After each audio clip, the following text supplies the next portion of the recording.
Hey, Mike. Yeah. Can you say Swiss without a smile?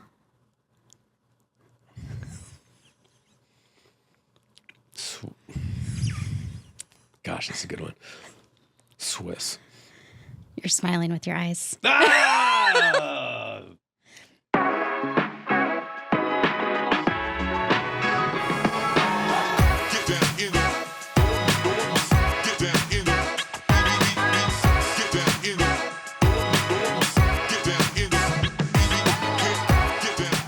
Welcome to the Marketing Team of One podcast, where we have conversations about the issues one-person marketing teams face when trying to meet their goals with limited time and budgets. When I was a kid driving home from school every day and the carpool, because that's what we did in the 80s, inevitably there would always be a Swiss Miss pudding truck.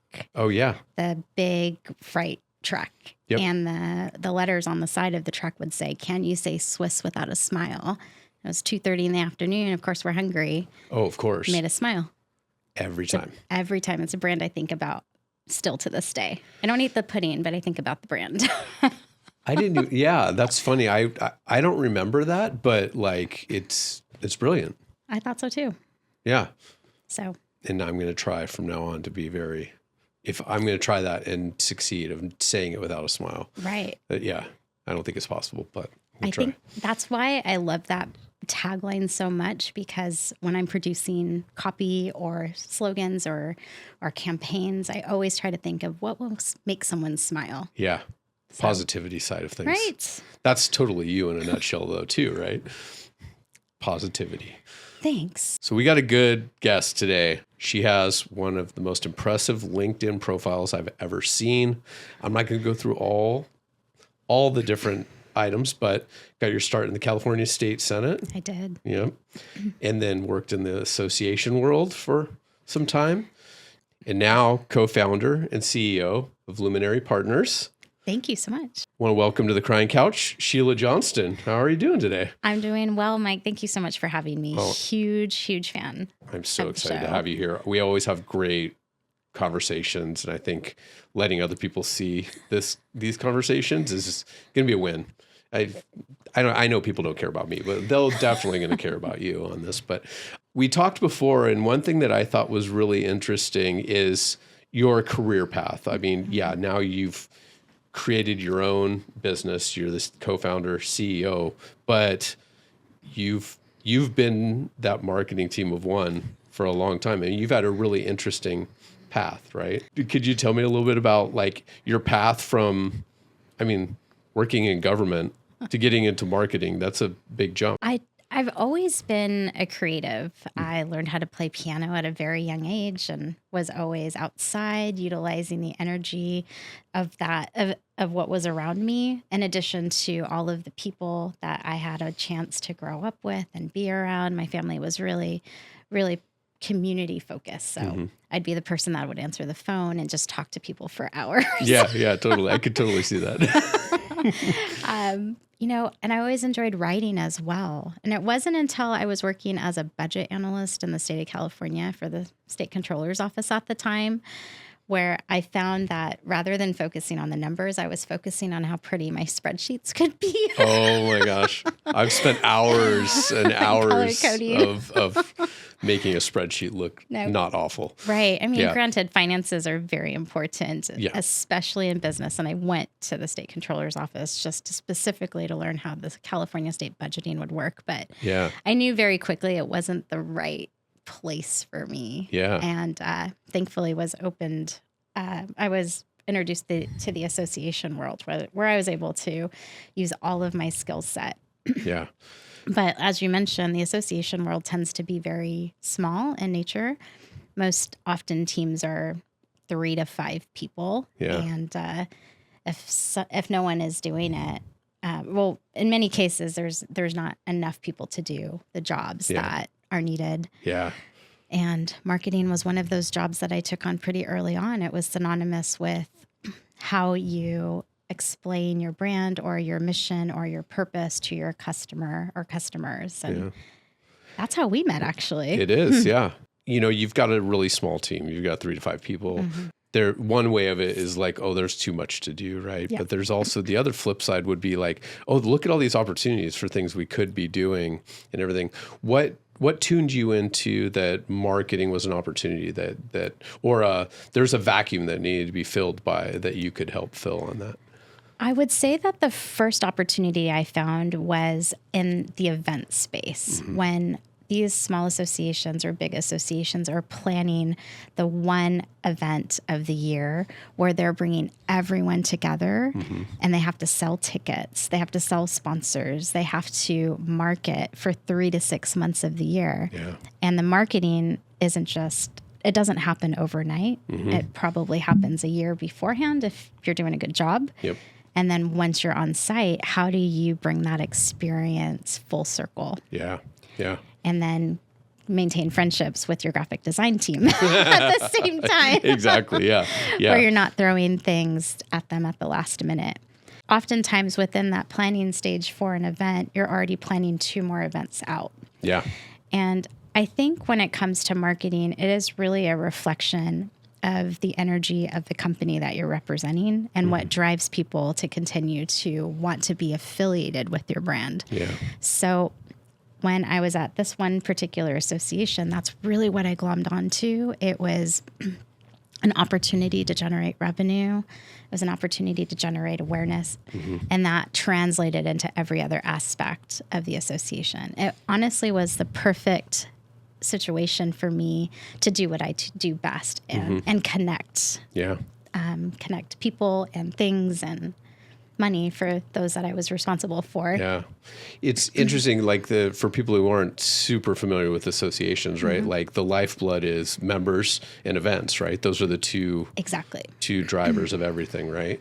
So in your role, your primary role at that job, you were more on the member side of things, right? Like in membership, right? Funny story. I started as a lobbyist or a legislative advocate for this one association, but even working in public policy, which is what I went to school for, that's a different way to sell something. You're trying to convince an elected official on why they should or shouldn't vote for something. And then on the other side, convince your customer that they should care about this one issue. Yep. So really it's marketing in its most truest sense, maybe just not with graphics, but with copy or with passion, more to say. Do you get the feeling that people who are sitting in that kind of spot, do they think of it that way? Is it, or do you feel like you had a unique kind of, you made that connection that it wasn't talked about a lot? You know, I think everyone has their own style when it comes to lobbying and advocacy. Yeah. You do have to tailor, whether or not they recognize it, you do have to tailor your message to your audience. Yeah. One elected official might want how does this relate to my constituency versus what you're trying to do over here? So you have to cater your message, have a different type of campaign. Yep. And another one might just already be in that profession, so gets it. Yeah. So I would say every legislative advocate probably has 10 different elevator pitches up their sleeve. They've got little playbooks. They know which way to go with this and this and this. Exactly. Interesting. And now in an election year, they have to redo all of their elevator pitches for the next wave of legislators that are coming in. Oh, yeah. So I guess I would feel really comfortable calling legislative advocates marketers. That's so funny because they probably wouldn't. We joke sometimes that to the outside, marketers almost get like a bad name. Oh, that's just marketing. They're like, like they're the dregs of the business or something like that. But like it's so important. It is. And even when we're talking about like advocacy as well. Yeah. Right. I mean, I was just talking to a company yesterday and putting, along with my partners, an idea angle for them because the policy that's created at the state of California, that's what businesses use to market to a specific customer. If they use eco-friendly or drought tolerant, there really is a synergy that goes between government and business, and marketers are what brings those two together. Do you, being in the association role, like almost every business that is a member of that association, right? They probably all could use their own marketing thing. How much do you think associations help coach them on the needs for marketing, or is that an opportunity that's kind of left to the side for some? I'm smiling because I made about 32 infographics for one association where I train them on all of the different aspects of marketing. Yeah. If you're going to spend 30 seconds on Instagram, here's what you do. And I walked them through maybe a 10-month-long training on how to become a marketer yourself. And in no way, shape, or form did I expect them to become professionals or take my job. But what I wanted to do was teach them that they can be an extension of the marketing presence of this one association I was working for. Do you feel like that was really successful? It was. I would have monthly, I think I called them the trainings, the communication zone. Welcome to the communication zone. Oh, nice. Yeah. And every month I would do 20 minutes on a new topic that was of trending in the marketing or comms world. And I would get maybe about 20 to 30 members to come. Wow. That were very much helpful in wanting to be better, do better, turn the camera the right way when they were at events and taking pictures, or even how to tag. I mean, I'd still get the occasional, here's something to put on social, which is more than I could ever ask for. Yeah. You're taking what you've learned, distilling it down into some small actionable pieces that can help others in the association market themselves. Exactly. I love to say to people, especially members, that I'm not the one that's selling your brand. You are. Yeah. So it really is my job to educate and make them aware of what they can do when they're out in community talking to their colleagues about what's happening at the association level. Yeah. I can only imagine the amount of times, I run into you here in Sacramento and other marketers I've worked with, and we can have a conversation on the street, and I can say to you, hey, did you see that event coming up? And we would have a place to start a conversation from. The same is true to members of an association, where the more that marketers and the team prep their members to have those conversations, it's the ripple effect that keeps on giving. Yeah. People coming back to join, of learning something, of clicking on a post and resharing it to the extent that they're able to. Yeah. A lot of the stuff you're talking about right now is starts at a core brand thing. What's the core message that you want your members to be spreading? I feel like I've been most successful with associations when they have a strategic plan to start from. Okay. When they already know what goals they want to achieve. Yeah. Now, if they don't have that, and that's okay, it's pretty normal for associations to not have that. It's okay. You can always go back to your mission and the vision of the organization. Yeah. In most cases, associations want revenue and they want growth. Yeah. And they want people to come to their events. So there's always something to work with. Where I like to come in and is to look and assess where we can leverage opportunities. I once worked for a healthcare association and set up a lot of Google News alerts. And it just so happened that one of these news alerts was, unfortunately, a dermatologist poisoned her husband, and it was in the news. But thankfully for the Google News alert, I was able to send it to the president and prepare him for what might come. And that's a marketing opportunity, right? That's PR, that's press. Expect a phone call. They're a statewide association. Thankfully, nothing came, but that's an opportunity, good or bad, where if you're looking out for what might come, then you can help change a narrative and or position the organization to be that end-all be-all on expertise. Yeah. Which is what associations really want. They're a clearinghouse. They're the unifier for a profession or a voice. Yeah. Yeah, I mean, what you're talking about there is almost verging a little bit on public relations too, right? Really trying to be connected and stay ahead of those things, and ideally you're not super reactionary to things, but there is the need for that as well. But yeah. And that's a good point. Many marketers and associations are also the PR relationship. Right. The structure you're talking about is 3 to 5 people. There's obviously an executive director or somebody at the top managing everything, right? Exactly. You've got one or two of them lobbyists and advocacy work? Could be. Oftentimes that could be contracted out, but you still have to have an in-house person that understands the issues. Yeah, yeah. And then if you're talking about 3 or 4 people, that means that the marketing, the membership taking care of all the members, like Exactly. proving value to the members beyond like, hey, see all this stuff we're fighting for in the Capitol. There's all these other things that you want to try and sell the benefits of, right? Leaving that to one person. Or a quarter of a person in some cases. It could be 1.5 people. Yeah. Typically, it's marketing, membership, and events. Okay. And membership can range from board governance and committee management, as well as anything else that comes along the way. And then that half a person you could be fighting for based on what time of year it is. Oh, definitely. Definitely.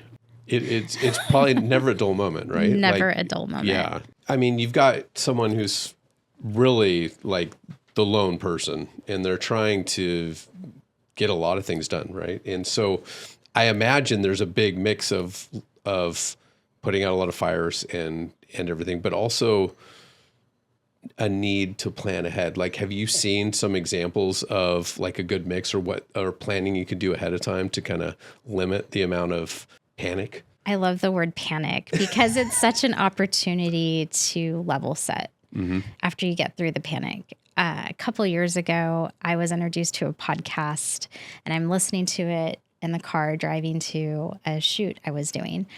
And the podcaster was talking about this trick that he would teach his guys in the military. The acronym is called Breathe and Move On. Okay. And granted, I'm on Highway 99 when I'm learning about this. Yeah. As I'm learning about it, a spider comes down in front of my steering wheel. No way. And I can practice this technique called BAMO. Okay. Breathe and move on. So I'm telling myself to breathe and move on. I give the spider a name. I tell him, we'll be there soon.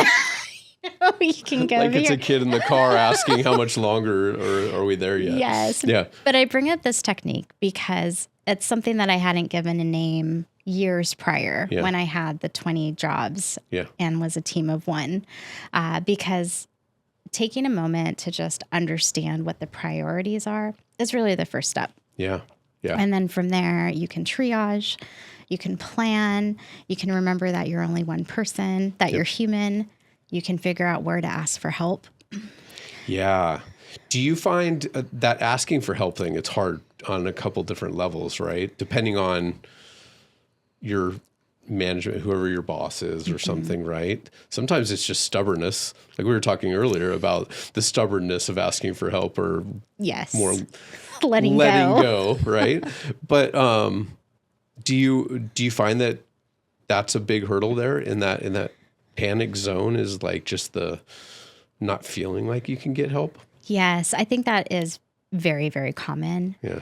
But I've learned time and time again that when I asked for help, thankfully I had someone that was far more experienced and knowledgeable. Yeah. And they would always tell me, this can be moved. Yeah. I know I said this, but it really is a level 1 priority and not a level 10. But that's how I heard it. Yep. So by asking for help along the way, I was reminded of letting go, asking for help is the right thing to do. Yeah. And there is always tomorrow. There's always tomorrow. That's good to know. I don't think in those terms You very don't think often. in those terms? No. This needs to be done now. Can't put this off. No. I also have found, thankfully, in my current job, we have a wonderful operations manager. And a couple weeks ago, I asked her for help. And this is also something I wish I would have done years ago. Yeah. She asked me, well, what times of the day are your best for creating, for focusing? What do you like to do and when? What do you need to do and when? And she's actually trained me to lean into the times of the day where I can actually execute on my deliverables. And that way I'm not necessarily having meetings during my mornings, which are my most creative times. Yeah. I save those for the afternoon. That's really smart and really She's that's amazing. Incredible person. In fact, she and I used to work at an association together. Oh, wow. Okay. These associations breed associations that can last forever, right? They absolutely do. That's awesome. Mm-hmm.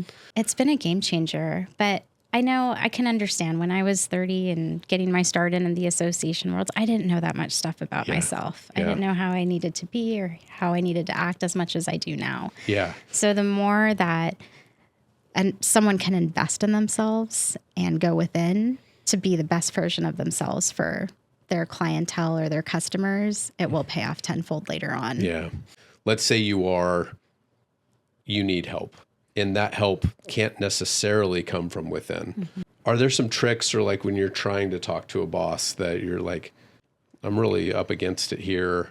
You talked about like them being able to shift priorities and stuff like that, but have you ever been in a place where like fighting for budget or fighting to bring in other people? Like, do you have any things you've done in the past to help with that? I do. Once I embrace that marketers are the most genius individuals to be able to have this conversation, everything changed for me because marketers understand audience. Mm-hmm. And one type of audience can be your supervisor and or a finance officer and or a partner. Yeah. So we're always able and willing to change our pitch to make it land. Yeah. So it's really important when someone approaches someone else that has that decision-making authority to understand how to frame the ask. Yeah.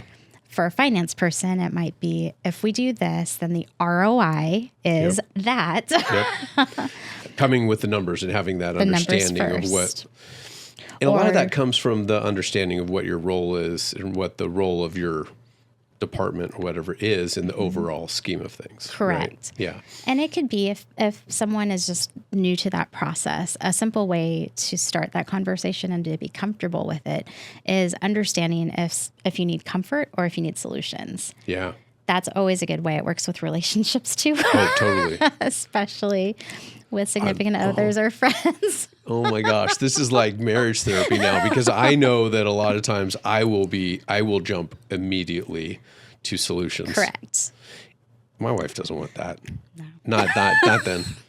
It's all about just getting it out into the world. And then we had somebody, I forget who said it, but it's like having a pitcher and pouring out the pitcher a little bit. The pitcher gets filled up. You just need a little bit more space. Exactly. And yeah. All right. I'm a changed man now. My wife thanks you for this.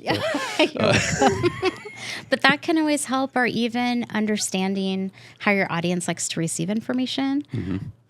Do they like emails, or do you know that their email inbox is already flooded? Yeah. That's going to hurt your feelings if they don't read it. So why not walk into the room and talk to them if they're close by, or pick up the phone? Talking? I scheduled an old school phone call with someone the other day, and they just lit up. This is a total aside, but I've seen that, I do feel like, especially since 2020 and everybody started shifting remotely, people can be so overly concerned about their someone else's time, because you're so disconnected. You don't know what else they're working on, or are they focused or not. And you're like, is it okay if we talk? Can we talk now? Can we schedule this thing? Instead of like where it would be like a phone call, you'd be like, and it could be something that could be settled in 15 seconds. 15 seconds. I feel like some of that's lost. And I've seen it in other places too. That it's just like being so concerned about disruption in a remote environment. And I'm sure there's a lot of times you don't want to be disrupted. You don't want that all the time, but correct. You would save so much more time if you could just pick up the phone. Or I know. And that's it. What it comes down to is knowing who your audience is and knowing what you need. Yep. I think having those conversations up front, especially if you're interviewing for a position with an association or with anyone really, is asking what the communication style is of an organization is the most invaluable question that can be asked. Totally. Because inevitably everyone will have a different answer. Yeah. I know my partner, Cheryl, I love her. She's wonderful. She knows that I'm an early riser. I wake up before sunrise and try to get as much done. Pack it all in. Pack it all in. Before all the noise comes in. The noise, right? Yeah. And she's told me that I don't need Teams messages before 7. And I'm so grateful that we have that open line of communication, because it makes me more aware of what I'm asking of her, and understanding when she likes to receive communication makes our business 10 times stronger. Yeah. Do you find that your communication in there is more asynchronous, or is it you're still having those conversations regularly. We talk all the time. Yeah. I think I talk to her as much as I talk to my husband during Yeah. the workday, or whenever. But that's associations, businesses, they're an extension of what you're able to accomplish when you work together. Yep. You've been a part of a bunch of different organizations over time, and now you've taken that big step and you've created your own business. I'd love to hear more about what does Luminari Partners do? Luminari Partners is a testament to all of the good that I learned from associations. And even prior to that, working in the state legislature, why I started my career was to be an extension of an ability to make an impact and to make a difference in other people's lives.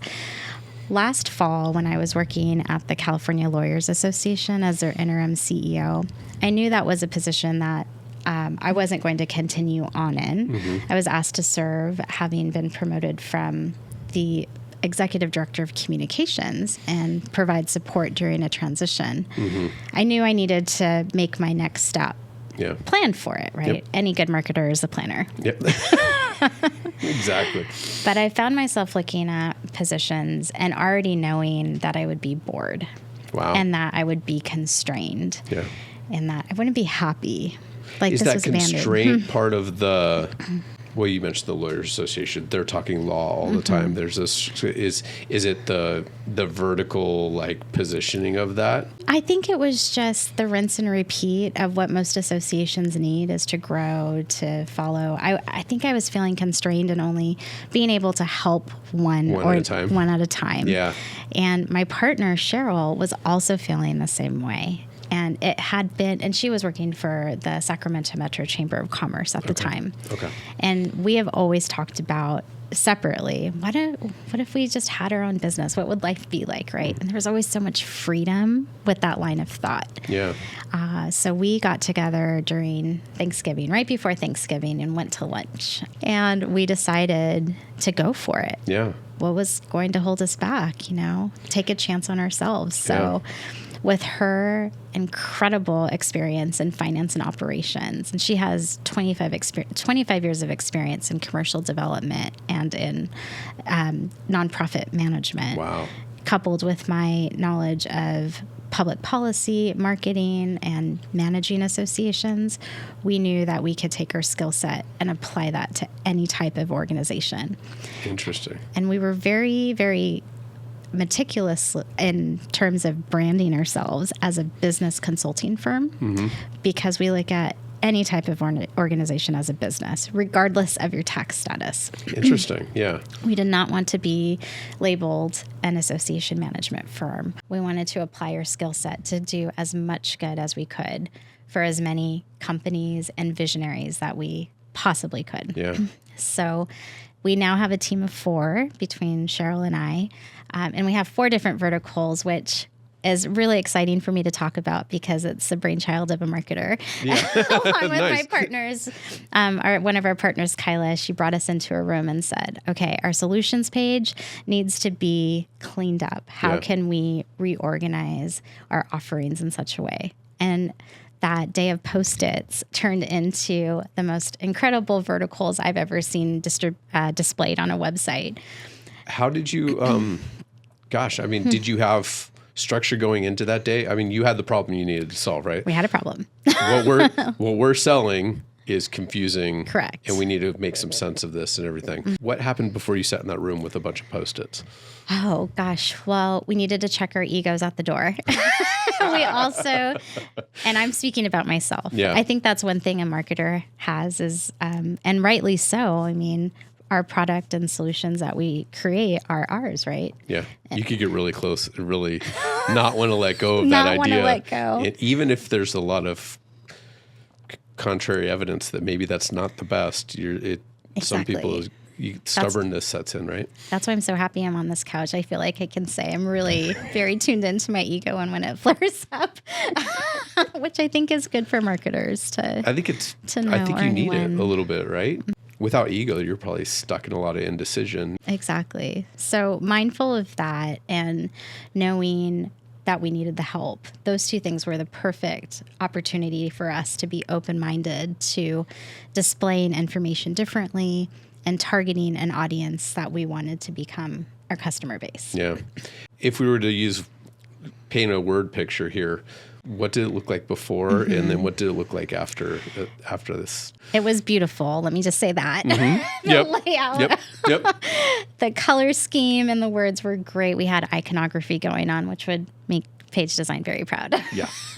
Which I think I got my love of iconography from you and your team. But it was kind of just pick your solution, right? It wasn't really grouped in a way that would make sense to someone else. Yeah. So were you asking the people coming to have already assessed what their problems were and almost know what the solution would be? It could be both. It could be an entrepreneur that knew they needed a business plan, but might not know they needed a financial forecast along with it. So it was everything that you could possibly need as a business, which is it's synonymous with our expertise. But what we ended up doing, and Kyla is great as a strategic facilitator, that's what she was trained to do. Yeah. She put everything on a wall, all in Post-it notes, and said, okay, this is what we have. How can we group these in such a way where it makes sense? And how can we speak to Sheila's heart and title these in a way that would be different than all of the competition out there? Well, and that's a whole other thing too, right? Like, so you're trying to decide, okay, here's how we describe what we do in a compelling way for the people we want to bring in. Oh, but we also need to sound different than the people who are doing a lot of the same things. I guess that differentiation comes from your core values. And exactly. Yeah. It comes from our core values. It comes from a place of what brings us joy as executives and professionals that are running Luminari Partners right now. Yeah. That is an extension of what we're good at and what we like to do. Yeah. If we're not embracing the solutions we're providing to our clients, then we're not true and authentic, which is, we like to call ourselves the business next door. You'll see us laughing. We're approachable.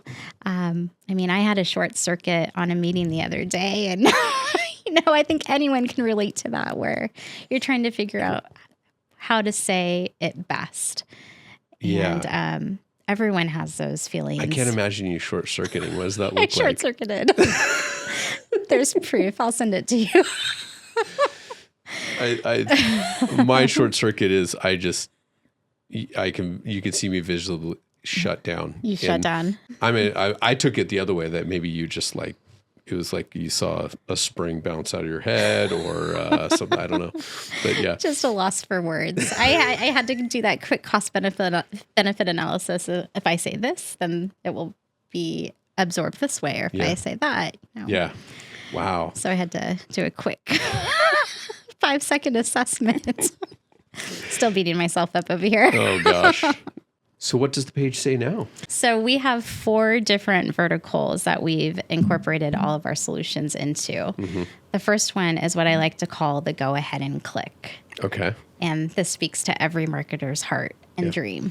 This is everything relating to brand strategy, storytelling, website design, podcast film, and anything that would literally generate a click. Interesting. So the clients that would utilize this vertical would be the ones that are trying to establish and or expand a brand or create awareness around a campaign. Yeah. Wow. Our next vertical is called the accountables. Okay. Which is so much fun. This is Cheryl's passion and joy. This is where we provide accounting and financial support, especially to boards and associations that might need a pro forma, budget planning, financials every month or every quarter. This is where we also do our business planning for our visionary entrepreneurs, as well as just help them forecast out for the future. Wow. The we'll take it from here is our management package.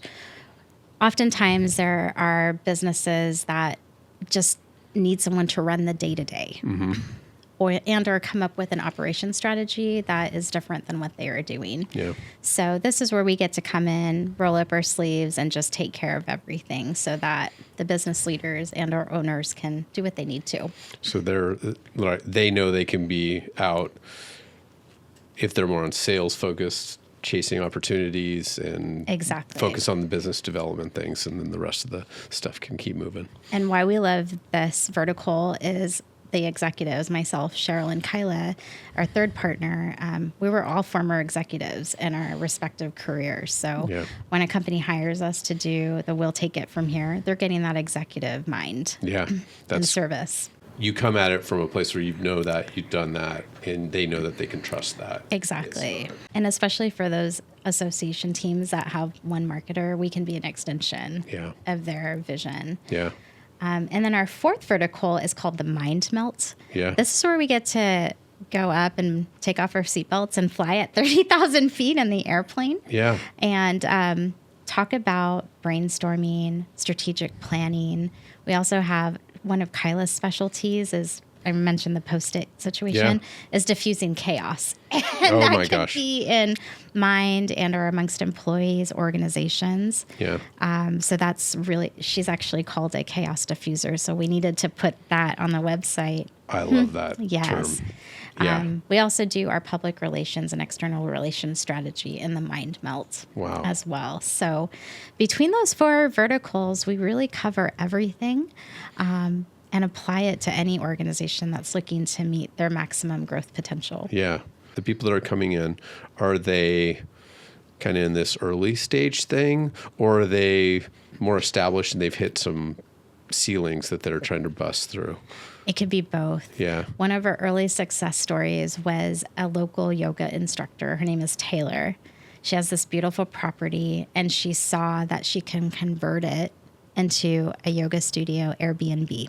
And she already had it on VRBO, but she didn't have a presence and or the ability to sell it. So she said, Sheila, Cheryl, help. Wow. Within 6 weeks, we got her formed as an LLC, wrote her business plan, got her a website, Instagram presence, turned the keys back over to her of her business. And within 2 to 3 weeks, she was booked for the summer and had 5 stars on Airbnb. Wow. Yes. So that was a really special moment for us to help Taylor. She had the wherewithal to know this wasn't her expertise, but she knew who to call to make this dream happen. She knew when to ask for help. She knew when to ask for help. Yeah. On the flip side, we have helped associations and nonprofits manage their operations.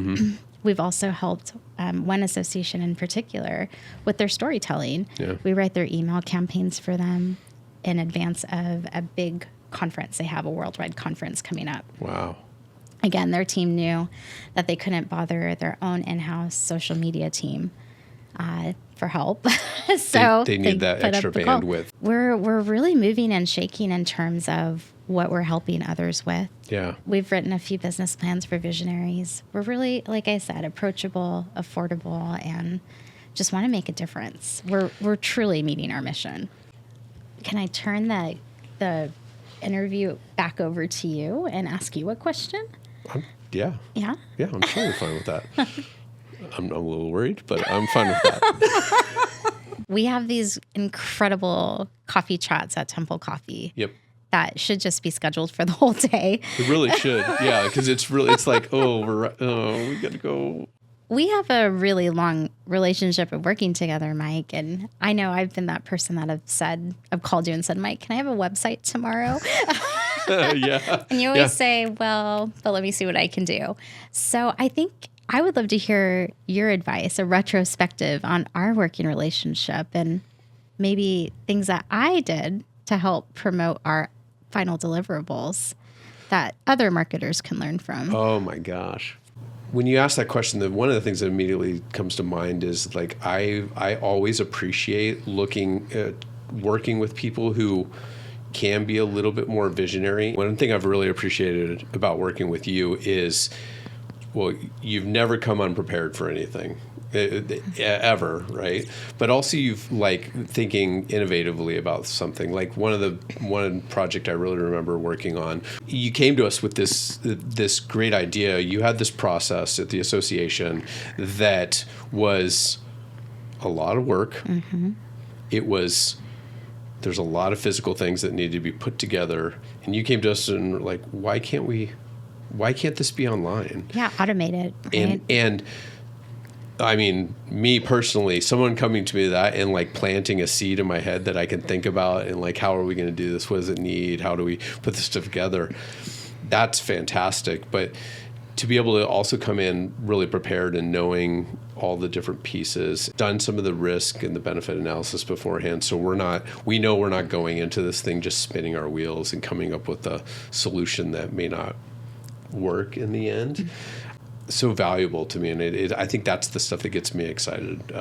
Those type of client relationships are really, really part of it. And I think it's mutually beneficial because what I loved working with Page Design the most for was that you pushed my limits of what I was able to create. Mm-hmm. I think before working for this one association and finding Page Design, I didn't understand the extent a brand could have. Yeah. And that when someone comes to a conference and leaves with something, they're going to have a memory of that that we helped curate. Yep.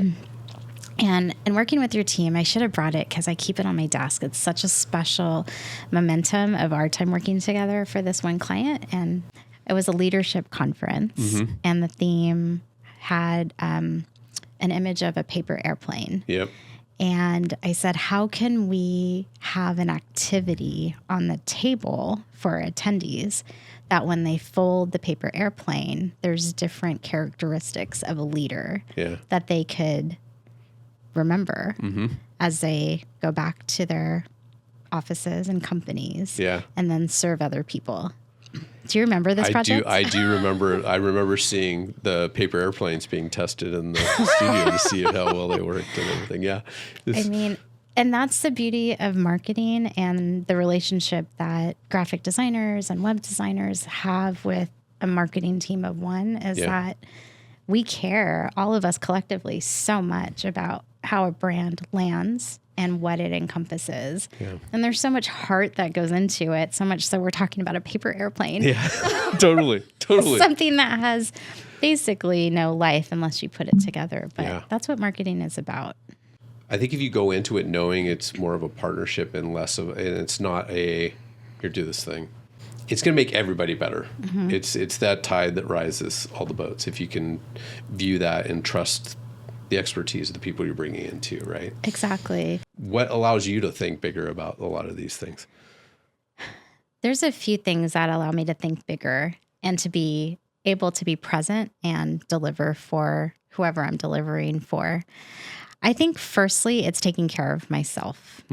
I have found through the years that I have certain music to help me create. I have copy music.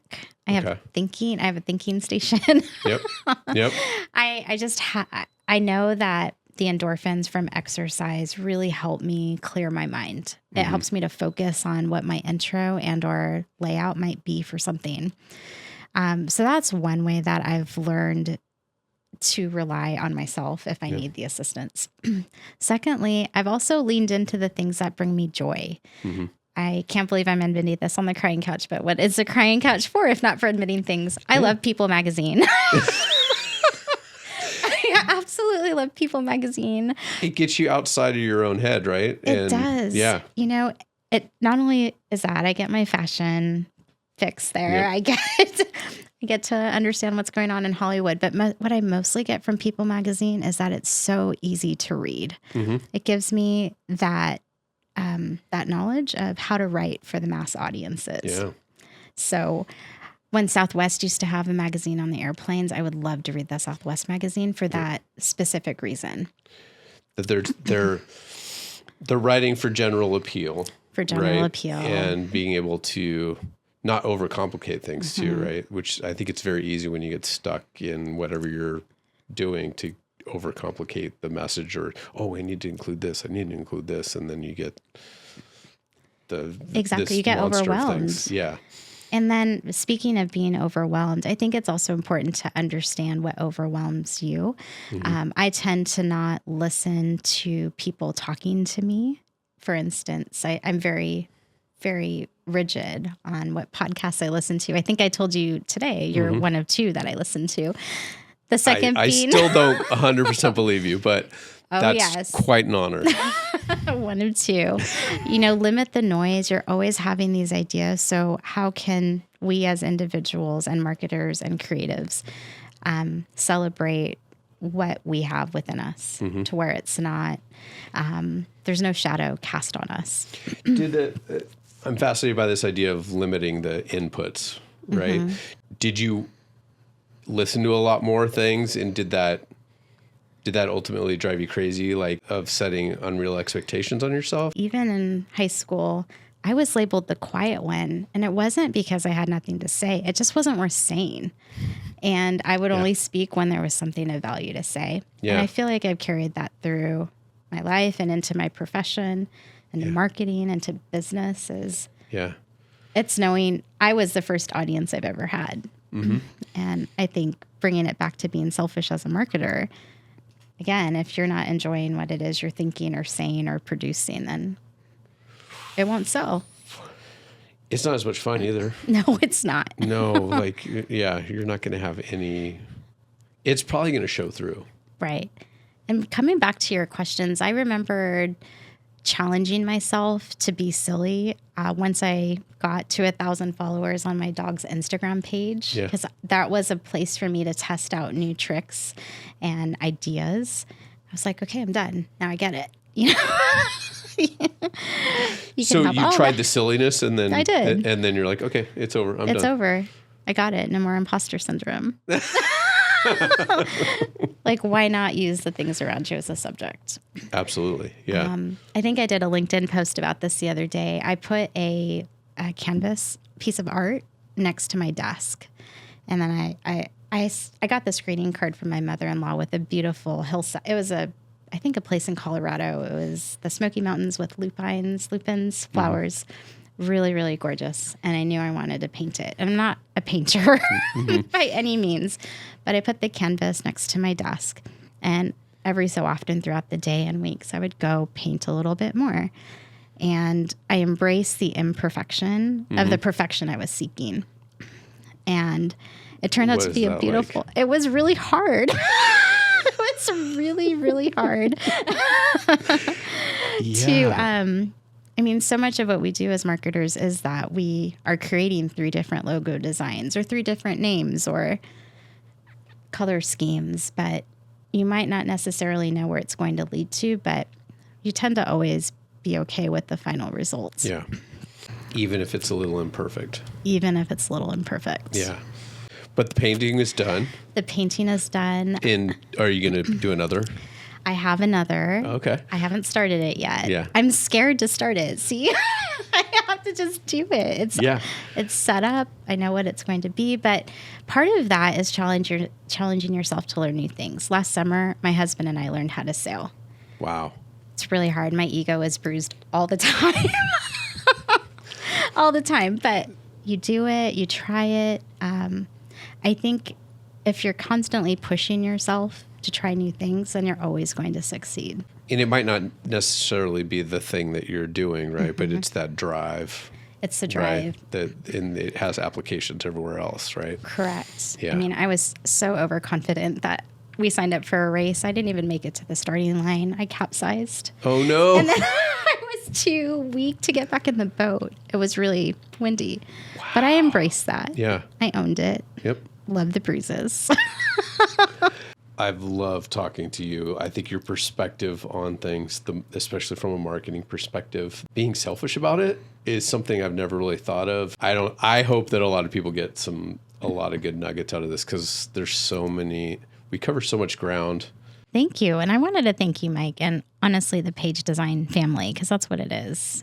You've inspired me, and the team here has inspired me to think in bigger terms and bigger ideas, for better or for worse for your team. But honestly, it's been a pleasure to work with you over these last, I think, 15 years. Has it been that long? I think so. Oh, no. Let's not admit that. Can we strike that? Can you let people know where they can find you? And because I think there's a lot of ways that you could help a lot of people. So we are on the web at luminaripartners.com, and that's luminary with an I. There's actually a funny story about that real quick. So when we explained to our web designer our name and our vision for the website, we didn't actually tell him how to spell our name. And so he came back and spelled luminary with an I at the end instead of a Y. And we loved it. And it was an instance where we gave our team carte blanche authority to do what he does best. And it ended up becoming our brand. So that's so I know. Interesting. So always trust your marketing team. Yeah. What it comes down to. You hear that? Always trust your marketing team. Go marketers. So we're at luminaripartners.com, and we're also on LinkedIn and Instagram.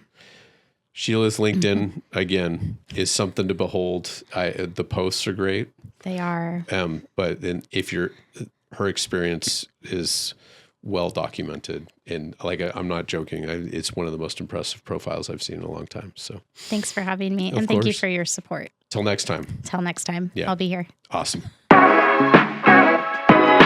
Thanks for tuning in. For more information and other episodes, subscribe to the Marketing Team of One podcast on YouTube, Apple, or Spotify podcast networks. You can also chat with us on the r/Marketing Team of One subreddit or visit marketingteamofone.com to learn more.